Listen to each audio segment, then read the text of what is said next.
everybody and welcome back to my channel. Today's video is going to be a part 2 to my top 10 productivity and wellness apps. I first filmed this all the way back in January. I'll link it up here. It was my first proper video on my channel and I figured like we've come full circle, we have a new device, let's do another one of these videos. I have had a few requests to do this video and I just really wanted to find apps that I would use on a day-to-day basis and that I wanted to share with you that not many people talk about. So if you like my content and want to see more, don't forget to subscribe. I post heaps of lifestyle and nursing related content and I'm slowly starting to incorporate a little like underlying tech theme because I love all things tech, especially my new iPad Pro. So it's probably without a shock that I'm going to talk about Notion to begin with.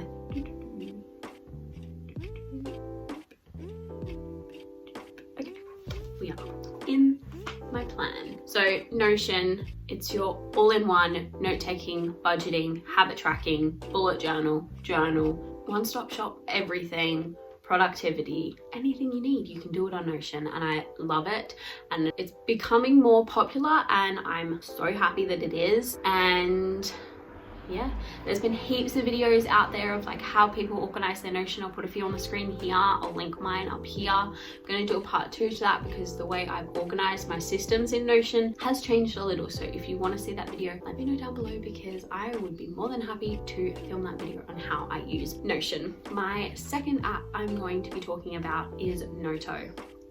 It sounds a lot like Notion and when I first downloaded it I was like, this is just going to be a knockoff Notion. It's not. It's mainly just a note-taking app for the simple little notes. Like I keep my to-do list in here, my shopping list, simple notes like that that you need quick reference to, and they're easy access because if you have iOS 14 you can get widgets on both your iPad and your phone. They sync across from, you can have it on your desktop, your iPad, your phone. They sync across, it's literally a lifesaver. I love this app. I've actually deleted my to-do list section in Notion and just put it simply into Noto. And those are the 2 main apps I use for my planning. And then I also use both Google Calendar and normal calendar. Google Calendar for time blocking and iCalendar to plan my 3 priorities for the day, which I also do in Notion, but I will explain that in an upcoming video if I get around to doing that. The third app is LastPass. Now, I'm not sure if this is like a well-known app, if people use it. It's basically, it started as a Chrome extension or it started as an app, I'm not really sure, and then became a Chrome extension, but basically I first downloaded the Chrome extension and I've been using it for 2 years now. Basically just a vault for all your passwords. Whenever you log in to your computer and you need a new password, it'll just save it into LastPass. It's a bit like Safari Keep, I think. I don't know, is that the one that they use? Like Keychain? It's a bit like that, but this has a master password, so you have to know your master password, obviously, to be able to get in and access your passwords. So it's quite secure and I just really recommend LastPass if you're struggling to remember passwords. I used to have a note on my phone that was locked and I've just ended up putting them all into LastPass and then it's just easy. I can remember them. Makes for very stress-free website browsing. Next we have Melly and I downloaded this on my iPhone originally and I don't use this as often as I thought I would, but it is basically just a meditation app. I haven't used it as much, but I still thought I would include it because this video is productivity and wellness. And so I wanted to do a few meditation apps, but the next one is the one I use. So I use Tide. I no longer use Headspace because I've learned to zone out of Headspace meditations because I know what they're going to do and every meditation I do would just be a reform of what. And I also listened to a Lauren Ebbets, the Skinny Confidential podcast episode. Maybe she was on Mood, I don't know where it was, but she said that she has been doing breathing exercises and that I think it's like 5 minutes of breathing exercise equals 2 hours of meditation. I was like, hold my glass. I need to figure this out. So I downloaded Tide on my iPad and I love it. It has a widget so you can easily click on it. It has 4 sections. It has sleep, focus, nap, and breathe. And you can pick from 4 different soundscapes. I just have the general Muse music one. You can have rain, storm, ocean. I love them all. I use Muse because I just think it's what I would use when I would meditate. I just put like a lo-fi playlist on. I love Tide. I generally just use the breathe. I like you select your time and then you just breathe accordingly to what they say. The sleep timer is basically you set it and then it'll wake you up like in the morning. Nap, you can just set a timer and it'll wake you up.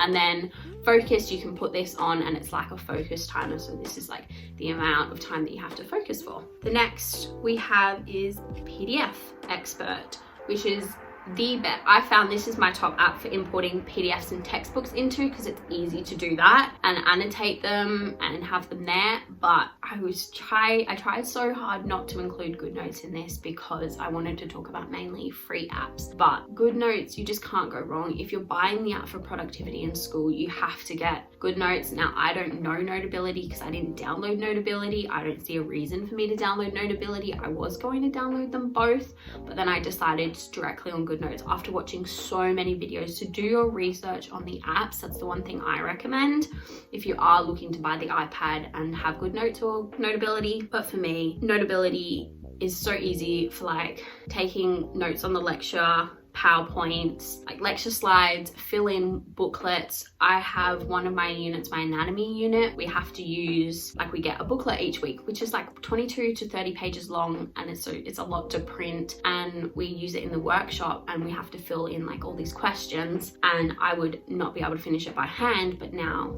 that I have my iPad, I can either type my answers or iOS 14 has the scribble feature where you can write and it'll convert into text. So either of those work best for me. And that's like one of the reasons I love GoodNotes is that I can do that. Also the highlighting feature is amazing and the different colors. It's an endless supply of colors and if you know me, color coding is my way of studying. Anyway, reference it, all of your like resources in there, like any essays you download for research. It's so easy to just have them access there. And then you can scroll through, see which ones you've annotated, see which ones you've used, and then you can reference them, which is good. So in my personal opinion, GoodNotes 5 is hard to beat in that aspect.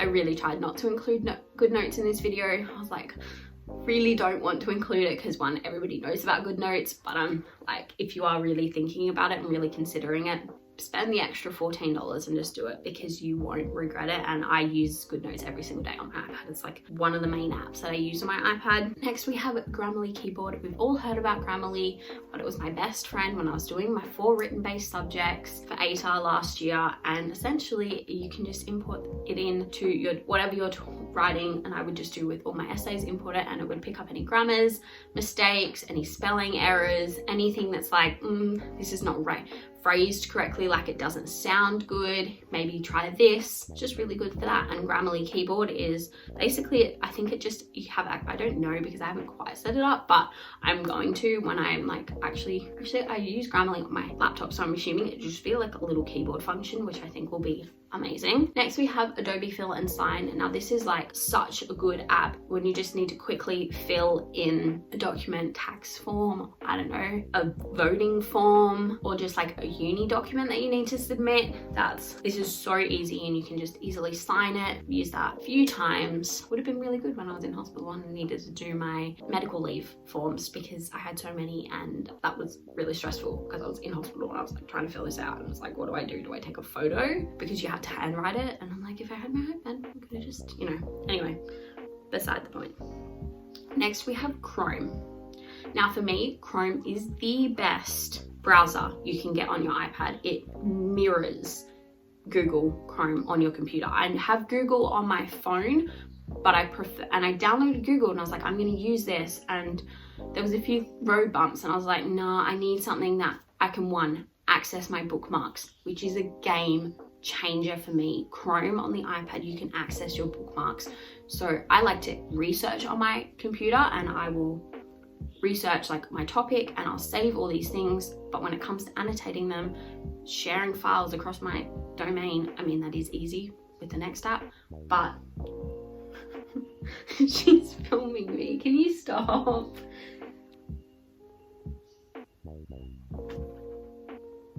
So Chrome,